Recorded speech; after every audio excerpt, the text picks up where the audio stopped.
Ladies and gentlemen, welcome back to another episode of Breaking Mental Barriers 2026. I am your host, Malik Washington.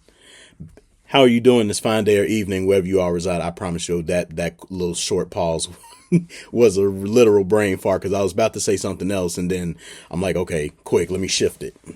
Because I'm about to start stuttering if I don't come up with something quick. But anyway, that's neither here nor there. How you all doing today? I hope everything is going well for you guys. If not, I pray for strength, courage, and all like of that for any of you who are currently struggling in these very turbulent times. And I do mean turbulent because there's so much going on in the world, particularly here in America, especially with the lack of jobs. I've been noticing that I kind of underwent that myself for a little while, for a time, and I didn't really like that either. But that's not something I struggle with at the moment. But it can happen to the best of us, to be quite frank, no matter how many years you've been on a job. And it particularly sucks, especially if you're a person who's been in the job market for not the job market. If you've actually been in a corporation for like 10, 20, 30 plus years, and then your company decides to be assholes and they lay you off because, well, AI has entered the fray. Apparently, AI is better than humans now. So, in which in some instances, yes, it is effective. It's very fast. It can get you information within sometimes fractions of a second, maybe even seconds within itself, instead of it being days to get this information or to analyze things within days. It can get it done within probably a few minutes or better, right? AI has its benefits. I've utilized AI for a multiplicity of reasons. In fact, it's part of what kind of got me to where I am right now, and I am grateful for it, but I don't use it for everything. For me, it's more of a research, argumentative, you could say developmental tool, especially to help me with different things that I already like to do, which is like have certain to like do podcasts. And of course, I don't utilize AI to give me topics. In other words, I kind of utilize my AI to help sharpen my understanding of different topics that I talk about. And I relay my thoughts to it. It relays its thoughts to me, and I counter it with different points just to see what these arguments are and how the other side would feel about these different matters. It just helps me to become a better speaker and a better debater, assuming that I were in a conversation with somebody that was on the opposing side. That helps me. I surmise for other people out there, it helps them too. So AI has its benefits. And for businesses, it helps them too. But it's not completely effective. It is right now probably about as smart as that of maybe a master's to a PhD college student. But it's not entirely smart, and it does make tons of mistakes. In fact, it sometimes it gaslights you just like a normal person. Sometimes it lies to you just like a normal person. Sometimes it's very manipulative, just like a normal person. If you listen close enough and you know what to adhere to, and if you know logic, you can kind of you could kind of lay out a synopsis of how to get around AI and how to figure out what the lie is that the AI told while trying to disseminate information. Another thing I find out about it, a lot of times it's very biased. And it tends to lean kind of left in political thought. When it comes to religion, it seems more neutral, but it will give, you could say, homage to certain particular religions. Like I believe I asked it one time, which religion did it believe was better for the world? Christianity, Islam, the Buddhist religion, you name it. And ChatGPT told me that it seems like Christianity tends to be a more tangible religion. And I'm not going to go down that pipeline because, of course, that's not what this video is about. It's just to say AI has its benefits, but I understand at the same time it has, and both the Trump administration and even some of these companies, these billionaire trillion dollar companies, they are not realistic as to what's happening out on the forefront because people are losing their jobs left and right. Not, of course, not only just from AI, but AI is a huge component of it. And as a result of Trump completely deregulating AI across the board. Some states are trying to obviously tackle that because they want to protect their people from this. And we've seen it on the ground, what's happening with AI. This is causing a huge problem, in addition to the fact that when he got rid of when he was limiting government, which I don't have a problem with at all. But I always say when we do these things, we do need to provide some kind of alternative solution, because now you have the federal workers coming out of the government and into the private work sector. And a lot of even the private sector is not creating enough jobs for even the people that are already in the private sector, let alone college students. So now you got federal workers trying to get on this side too. And some of the skills that federal workers have doesn't really translate over to, depending on the job that you're doing. But a lot of them don't translate over to the private sector. So they're struggling. And it is an extremely competitive market right now for a lot of people that are seeking jobs. Unlike the Trump administration, particularly Kevin Hassett, who sits there and talks about how jobs are being created at a rapid rate. The economy is good and the numbers look good. Again, we're doing this thing like what the Democrats used to do, where they're looking at these reports. They're saying everything looks good, but on the ground, people are not feeling that. In fact, from what I'm even seeing, even if you go to places like TikTok, Facebook, YouTube, anywhere, particularly TikTok, though, a lot of people are really confessing like, hey, I'm struggling. I'm doing everything I'm supposed to do. Even the most circumspect among us are trying to do the best they can with everything that's transpiring. Like they're trying to save. They don't go out as much. They're doing exactly what they're supposed to do. And then you have these weirdos on the right that come out and they want to say, oh, well, it's probably because you have a shitty degree and you didn't go to school for the right thing, or you were too busy trying to be a lefty instead of trying to get into the trades. First off, everyone can't be in trades. Second off, they didn't necessarily go to technical or vocational school for that. And some of the skills that white collar people have that can't just easily translate over to doing blue collar work. Everyone can't do the same thing at the same time. And at some point, even let's say people from the white collar side do translate over to the blue collar jobs. You still are going to have a remainder of people who still need jobs. Everyone can't work blue collar. Everyone is not cut out for blue collar. Physically, even speaking, they're not cut out for blue collar. So that being said, why subject everyone to this one-sided way of thinking, this Gilded Age mindset that everyone needs to now convert over to doing manufacturing jobs and things like that, which Trump is trying to bring back because the United States hasn't been doing manufacturing for quite some time. In fact, they scaled it, they transferred a lot of those jobs back overseas. And now that Trump is trying to give incentives as a result of he's trying to give incentives to these companies to return back. And also because he's tariffing the hell out of them. A lot of them are now bringing some of these manufacturing jobs back. And it feels like with AI, they're trying to let AI take over white collar jobs while trying to subject everyone else, including white collar people, back to blue collar work. And everyone is not called to do that. Everyone is not made or physically conditioned to do that. Now, can they get physically conditioned? Sure. But everyone's not going to do it. Not to mention you have women in the workforce. All women are not even women are not going to go in droves to work to build Navy ships, military ships, or any kind of ships that the Trump administration is looking to do. These are things that we need to take into account when we talk about this. And so all I'm saying is that in a lot of ways, AI has affected people. But it seems like this administration is not talking about it. And I don't like that. I don't appreciate that little misdirection of let's be super positive. 2026 is going to be great, but people's homes are foreclosing. People can't afford food, clothes, and all these different things. Right? People can't afford to pay their credit cards. Now he's coming after people for their student loans. That's even more difficult. Right? Because they were already in default. Apparently they weren't paying their loans like they were supposed to. I believe in paying my loans, but I also believe in having a system that is fair enough to me to be able to pay my loans, i.e. I got to have a job to do it. What are you going to do? Cut my arm and leg off to get money that you simply can't get unless I start working? I have to work. That's what you Republicans believe. I believe in working too.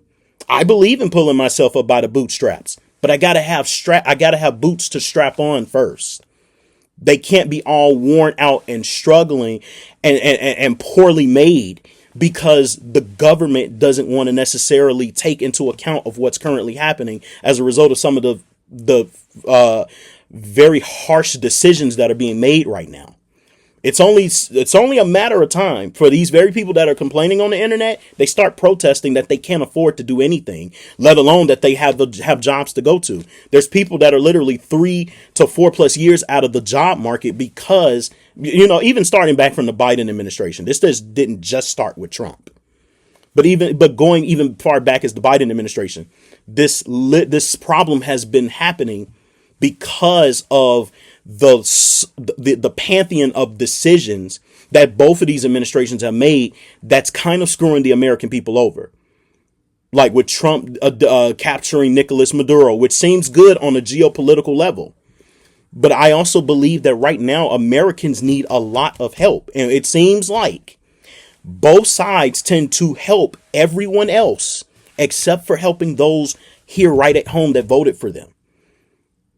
I can appreciate you worrying about our borders, and Trump did a great job. I can appreciate the fact that Trump is trying to get rid of some of these dictators. That sounds great. But then from a constitutional perspective, is that actually right to do, given that given that there wasn't congressional approval per se? Congress didn't have a say so in it. Was that constitutional? Because I do believe in following the Constitution. I hope the administration and even Democrats, left and right alike, believe in it too, because that's what the country was predicated upon. Just like how Christians follow the Bible, right? Islam follows the Quran. I don't agree with the Quran, but I'm just using this as an example.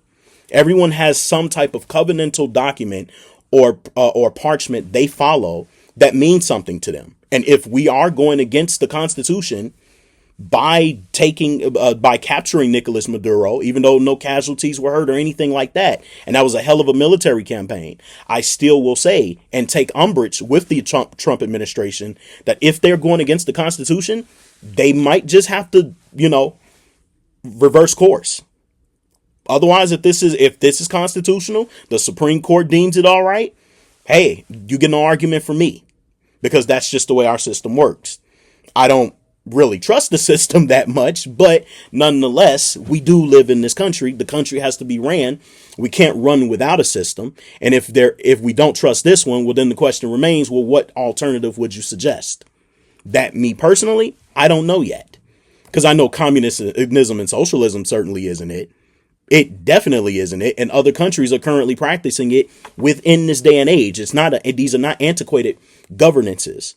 So that being said, hey, if you don't have anything better, what are you complaining about? And I would agree.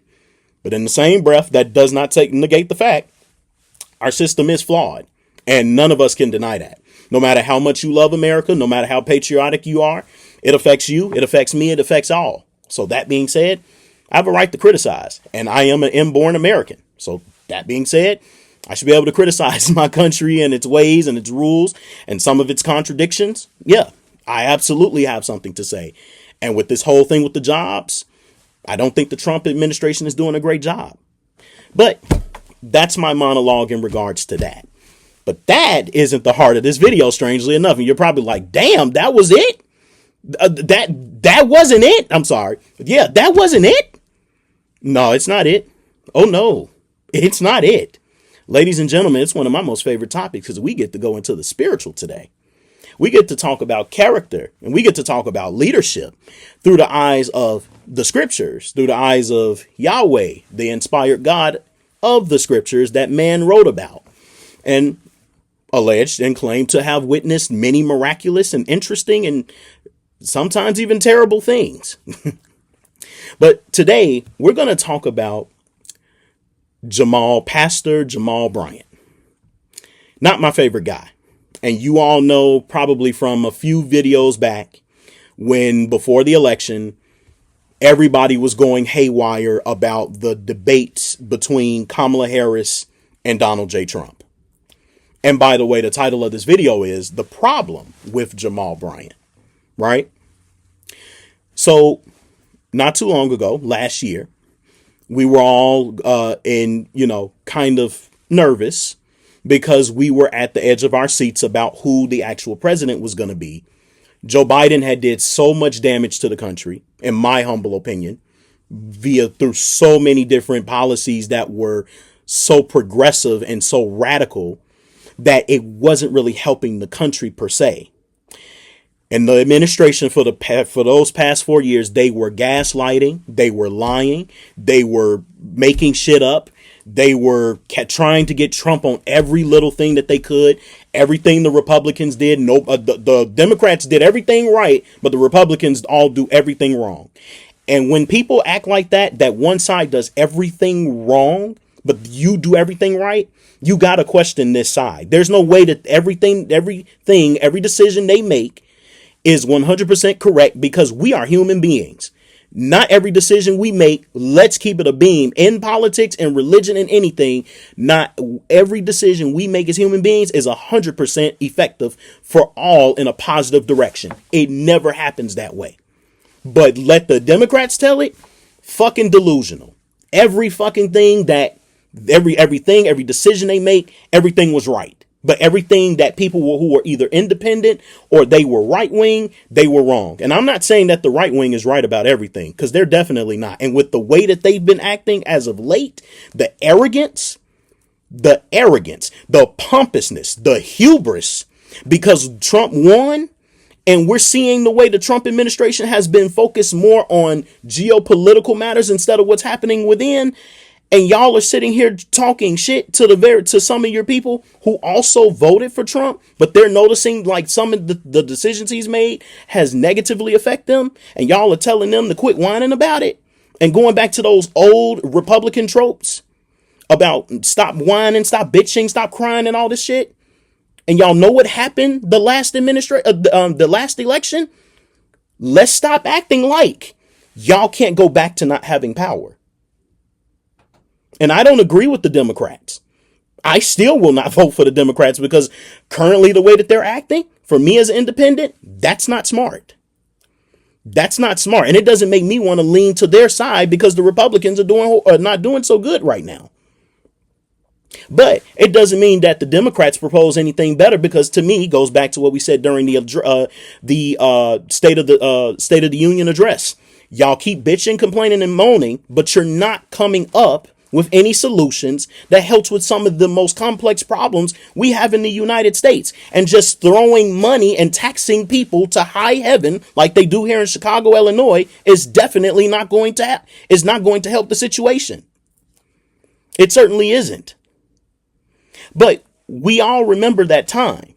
And for Republicans, they needed it bad, because let me tell you, with all the cancellations, with all the counts that they were felony charges they were putting against Trump, with people not being able to say certain things, with transgenderism being on the rise and people talking about, you need to call me they, them, she, her, and all these different things. And people could not just be respectful and say, hey, I don't have to entertain it. I will respect you as an adult. But if I'm on my own lonesome, I don't have to address you in any kind of way, especially if I don't agree with it. Oh, but policies through corporations and just being outside in public, especially in these blue states, gave way to these people and let them just do whatever it is they wanted. Placing fines on people. You go to places like New York City, where if you misgender them, and this is in one of their laws, you misgender somebody that was a tranny or anything like that, oh, you got fined for it. So these things were happening. All these political advantages for the left, it was like a haven for them. But yet and still, the country was still in dire straits. Then coupling the fact, immigration. That was a huge thing that was going on. I mean, to even the inconceivable happens. You open the borders for literally everyone to swarm into your nation, like everyone should swarm into your house. It's your house. It's your private property. But everyone gets to just swarm in because you remove the title law that actually dictates that only a certain amount of people should be allowed in. And if they do come in, they have to come in through the port of entry. But there's literal argumentation about taking all of these people and taking them back to their countries, saying that if we let them all go, then who's going to take over these jobs? Because Americans are not going to do it. They're lazy. All this other stuff. Crazy, right? Well, for some of you that watch this, it does sound crazy. For the others, y'all probably actually protect this type of stuff. But nonetheless, all of this is happening. And we all know what happened with the election with Kamala Harris and Donald Trump. Jamal Bryant, having the gumption to say this, he sits there and he actually tells particularly Black Americans about misogyny. How people aren't ready to vote for a woman because, well, clearly Kamala Harris is a woman and everyone else around her apparently has common sense. Apparently everyone else around her doesn't hate women because they decided to actually vote for somebody who, I guess within their particular circles, they believe in her message. They believe in her interests and what she's offering. To others, they didn't agree with what she was offering. And not to mention, she was always throwing out all these word salads, which meant absolutely nothing. She did not have a plan, and she sat there and tried to act as if she knew exactly what she was talking about. But in reality, she brought nothing of substance to the forefront. Even some women, it's not just men, some women did not agree with her. White, black, or indifferent. In fact, in the Black community, the chunk of us that did break away from the Democratic, or shall I say the Democrat vote, where typically within the between Black men and women, they vote for Democrat over 90% of the time. The chunk of us that did get away from that, we saw behind the veil of Kamala Harris running based off of the color of her skin, suddenly pretending like she was Black when she never proclaimed to be Black. Until she started running, similar to Barack Obama, who started running on the basis of his skin color. And when he got in office, he didn't do anything for the Black community. But he knew that from the inception. He said that's not how that works when he was being interviewed. I forget the name of the guy, but I think he was on, it might have been 60 Minutes. I forget the name of it, but nonetheless, he was being interviewed, and the guy asked him, what were your plans for the Black community? Was there any particular plans you're going to target towards them? He said, no, that's not how that works.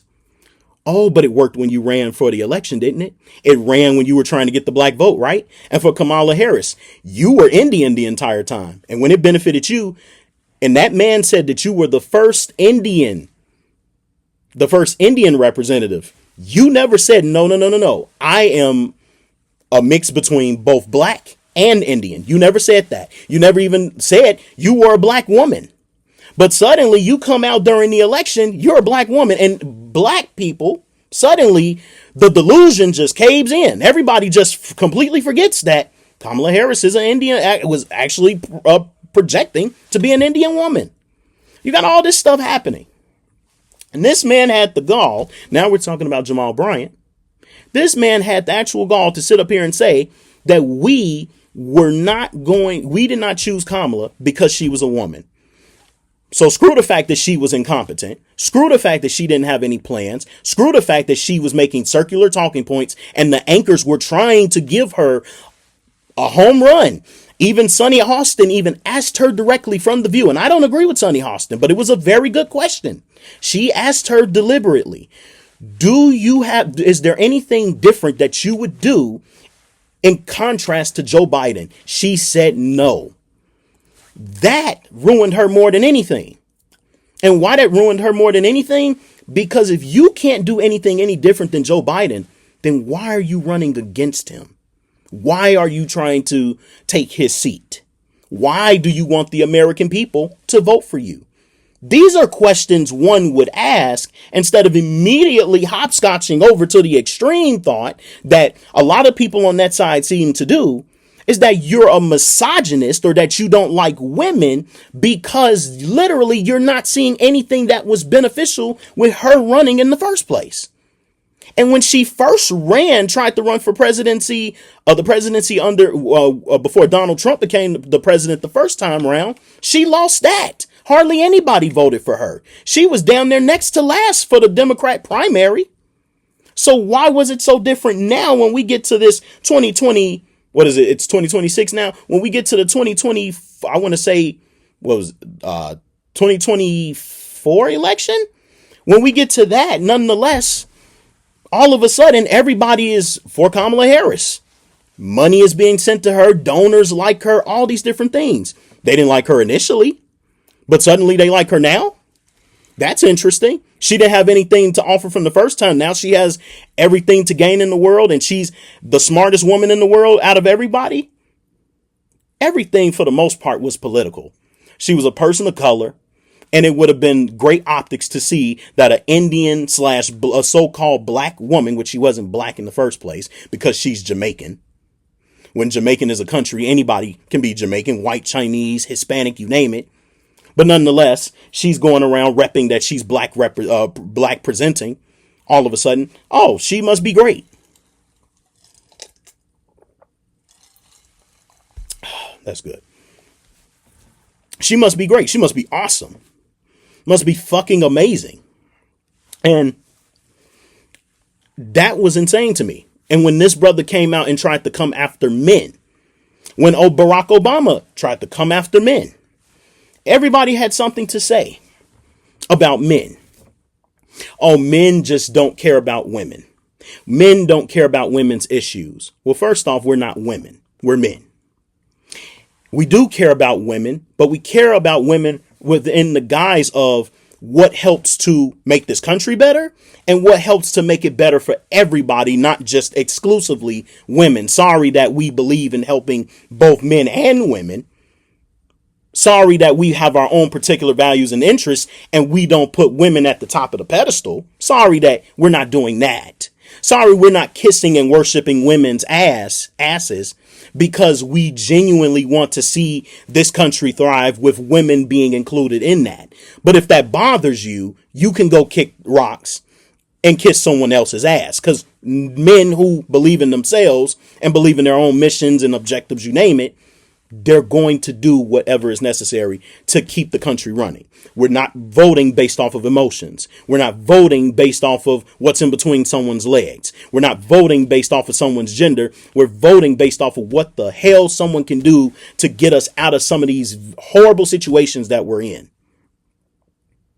That's what we were voting for. But this man said it was because of misogyny. And now there's a situation that recently just occurred not too long ago, and pretty much, of course, it's more of a cultural thing than anything. Seems like it cultural and spiritual at the same token.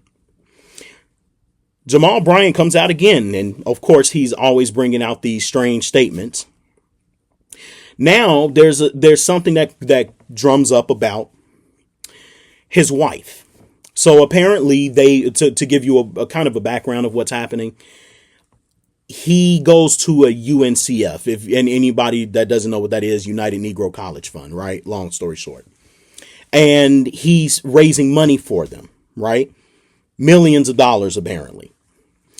And so his wife comes to the gala with this flesh-colored dress, which which matches her skin, and it looks like she's potentially naked. If you look at the picture, I can actually show it to you on the screen here. And so Jamal Bryant came out because the church, some people who are more conservative in their beliefs, basically had criticism about his wife's dress. And they were wondering why she came to the gala dressed like that she could have dressed much better than that. Because looking at it at its surface and kind of with how grainy the photo was, with the lack of lighting, it was hard to kind of tell whether if it was a flesh color dress or not, but people kind of made it out, and that's exactly what it was. And it looked like she appeared naked with this black lacing in front of the dress. To some people, it looked nice. To others, it looked risque. It didn't look appropriate. And so Jamal comes out and he's basically making this, you could say, proclamation that he was the one that chose to obviously choose this dress for his wife. He was the one that did it. She didn't do anything at all.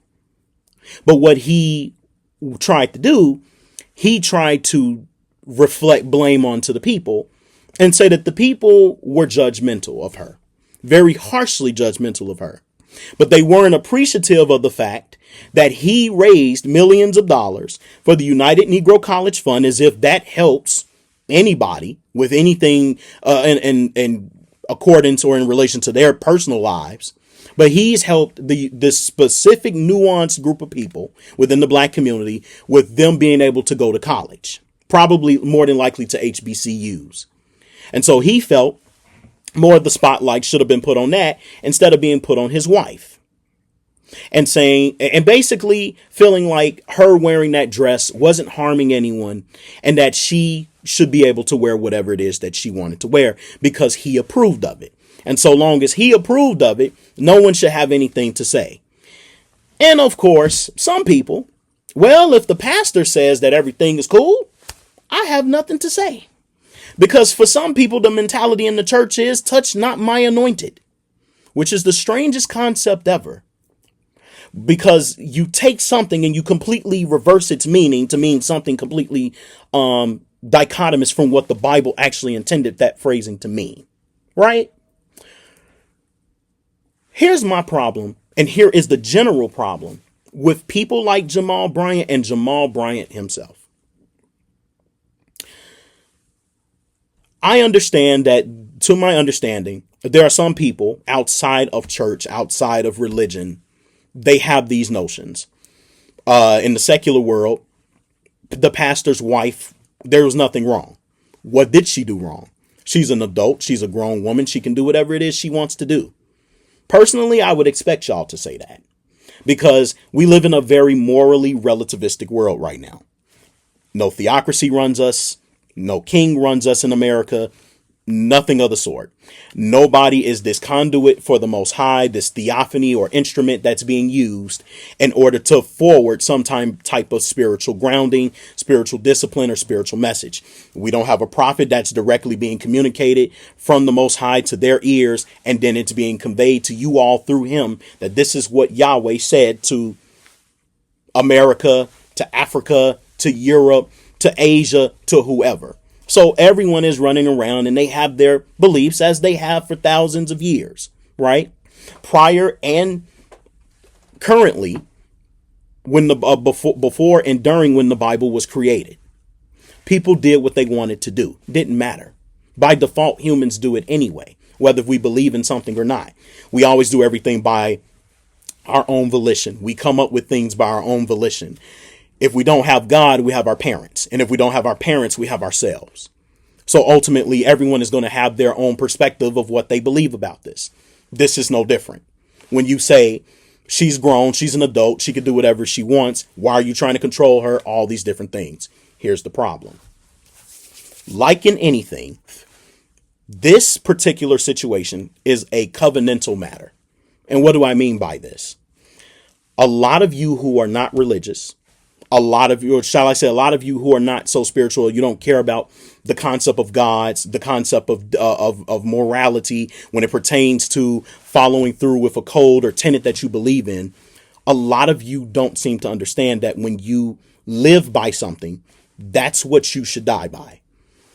Meaning, if you believe in the scriptures tells you verbatim what you need to do in order to be this righteous person, to live this righteous life, to present a righteous illustration of how to live that life.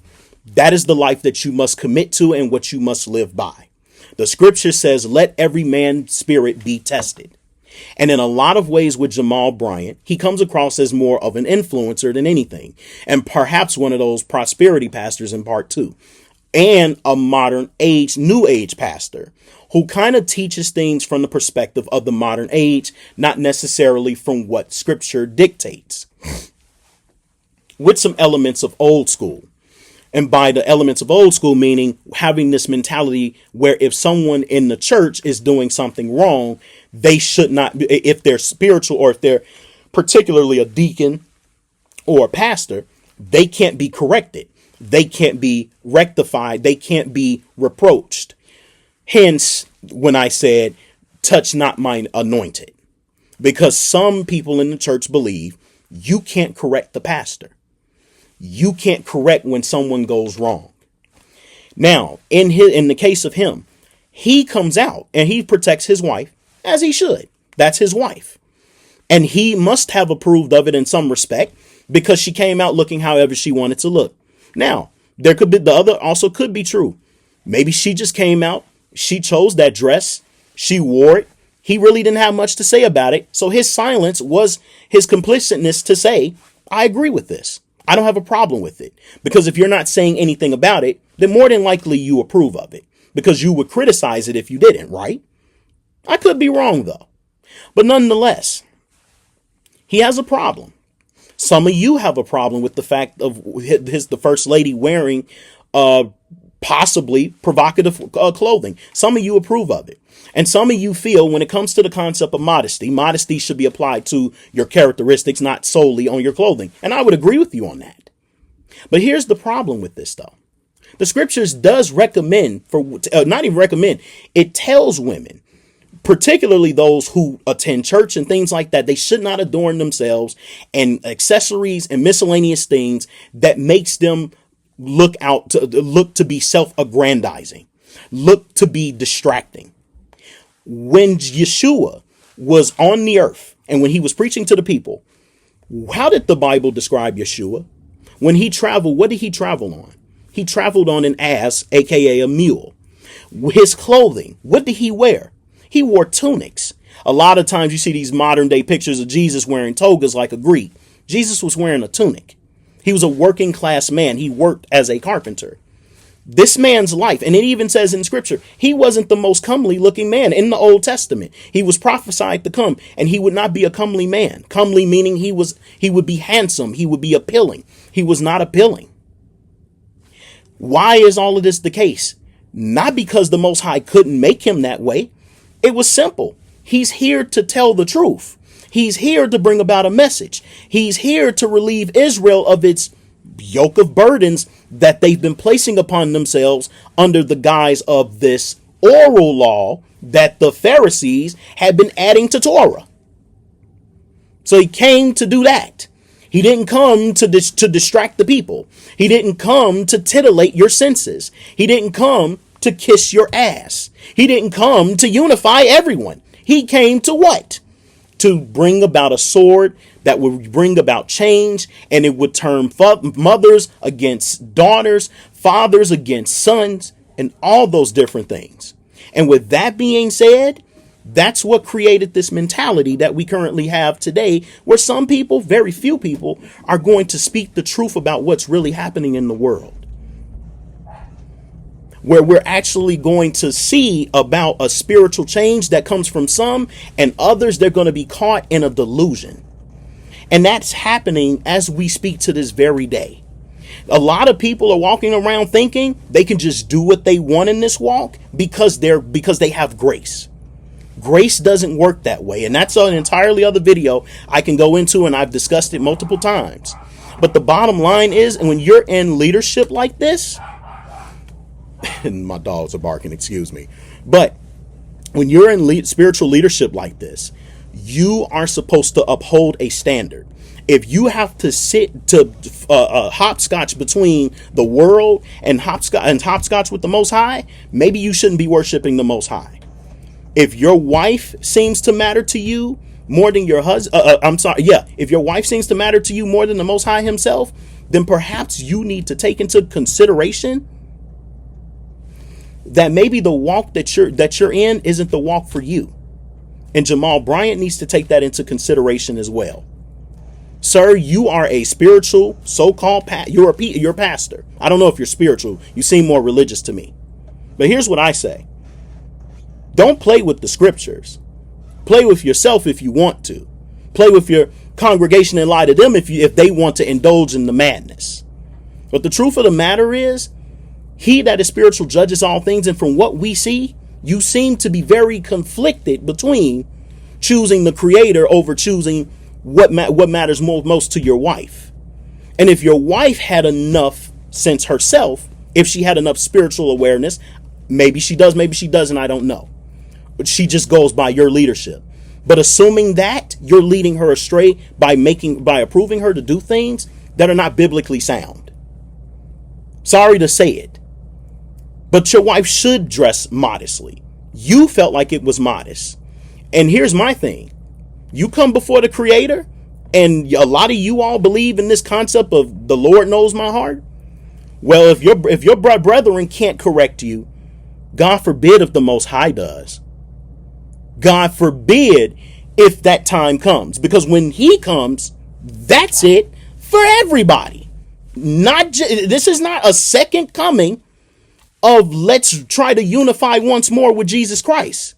This is, I'm coming, I'm taking over. You all are done. These kingdoms are done. There will be no more violence, no more bloodshed, no more death. And the wicked, that's it. You cease. But not merely just because of your wife's clothing. It's your overall demeanor. It's your overall remorselessness to not take into consideration that you're representing the body of Yeshua, the body of Yahweh, but misleading your church and trying to make them feel like they're wrong for not taking into account what you're doing and what your wife is doing. You're going to be held more to account than she is. But she's also going to be put to a standard too. You all are not above that standard, but you act as if you are. And that is not how that works in any way, shape, or form. When it comes to scripture, when it comes to following the covenant, you signed up for it when you became a pastor. She signed up for it when she married you and became the first lady. That is how this works. You don't have to be a Christian. Scripturally speaking, there is order. And if you don't follow that order, that's it. You're in the wrong. Period, point blank. And for as much as you want to say they weren't considering you spending up to $3 to $4 million of raising that, expending your time to raise that kind of money. Here's the fact of the matter. They don't have to consider that. You, sir, are still a part of that body, whether if you're in and or out of church. But a lot of you all live in the modern age, so your mind has been warped to think that because time has passed, the Most High's words somehow don't matter anymore. They've lightened up. They're different. No, they're not. You don't lighten up when you tell your boundaries to people, do you? Your boundaries are still your boundaries, no matter if you're 15, if you're 30, if you're 45, if you're 60. It doesn't matter. The Most High's word is yesterday, today, and forever. It doesn't change because time went 2,000 years into the future. Where do y'all get that suddenly the Bible changes because you live in 2025? And I'm not even talking to outsiders right now. I'm talking to anybody that is a believer. I don't care if you're a Christian or a Hebrew Israelite listening to this podcast. I don't care if you're white or black. Where do you get in thinking that because it is now 2025, that somehow 2,000 years ago still doesn't apply to today if you proclaim that you follow this book? Where does it change? Women still need to be modest, but guess what? So do the men. If Yeshua came out dressing like a male stripper, y'all would not take him seriously. So why would it be any different that if a first lady comes out and she's dressed like she's damn near naked, so it seems like, that for some strange reason, by some stretch of the imagination, she's not supposed to represent what she covenantally follows. She reads the book just like everyone else. It somehow doesn't apply to her because she's a spiritual leader. Not a spiritual leader, but she follows behind a man who proclaims to be spiritual, who proclaims to be of the Most High, of the cloth, as they say. These are things we need to take into consideration, people. And the church needs to re-examine itself. And so do you who follow Jamal Bryant, or you who follow pastors who kiss your behind because some things don't make sense to you in accordance to what you want to do, not in accordance to what the Most High actually wants himself according to his will. But we don't want to take that into account. Until you do, sir, you're in the wrong. And until you do, you're found guilty. And the bottom line is, own up to it. If you don't want to follow it, then stop following the Bible. And that goes for anybody. Stop following it. If you don't really believe in it, stop following it. That's all. Nobody's stopping you. Nobody's controlling you. Nobody's telling you what to do. Just stop following it. That's all. If it's too much, be like the secular world and live your life. Live that life that we all wish we could live, because the Bible is just too much. God is not stopping you. You are stopping you. And as I always say in anything, be yourself. Better for you to be anti than to be for if you're not really for it. Just be real. And people will respect you in general. Y'all talk so much about Satan and demons, you need to look in your church. Your churches are full of them. You want to talk about Satan, look at yourself. You want to talk about demons, look at your congregation. Look at where you're leading them, what you're creating within them. You ain't got to look up into the heavens to find demons and the devil himself. Look among and within yourself. It's there. He's there. The mentality is there. The rebellion, the confusion, all of that. Even though Satan is an accusatory spirit and he just simply sees that a lot of you are not who you claim to be, and he challenges that, which amasses chaos and confusion. But that's another story too. But we'll leave it where it's at. The bottom line is, the problem with Jamal Bryant is that he wants to be a spiritual leader while trying to advocate for the flesh in a carnal world. If you believe in that book, follow it. But don't sit here and be a hypocrite and act like everyone doesn't see what they see. Because that's exactly what you're doing, pretending like everyone doesn't see what you're doing and the decision you made when it came to your wife. Assuming that that actually happened, that you have proclaimed you did, which is that you chose that dress. And if that be the case, you're the one that needs to be held to account, not just the wife. But I'll leave it right there. Ladies and gentlemen, I hope you enjoyed this episode. It's going on 50 minutes, but I intended it to be long form because I think this is important. I think it's important to be consistent. I think it's important to be honest.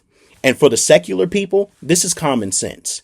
You dress up for your job. You don't go dressing up like a stripper. You dress up for court. You don't go dressing like you're about to commit a crime. You dress up for business. You don't dress up like you're about to be a failure. And quite frankly, when you want to sit here and you talk about this woman is grown, so are you. And you make grown decisions too when it comes to the way that you dress up. Why would this situation in a religious sense be any different than you, who lives a secular life and you live the way that you want to? But when it's shit that you want to get done and you want to dress up for, you'll do it if it incentivizes you and it incentivizes your life. Stop pretending like that is the only thing that seems to stop pretending like this particular situation right here is controlling, when you all have factors in your life from a secular standpoint that motivates you to do exactly like what that first lady is doing when it should be doing when it comes to her God. I'll leave it right there. Comment, like, subscribe to this channel. I hope you enjoyed the content that I brought out, and if so, stay tuned for the next episode. Peace, people. Take care.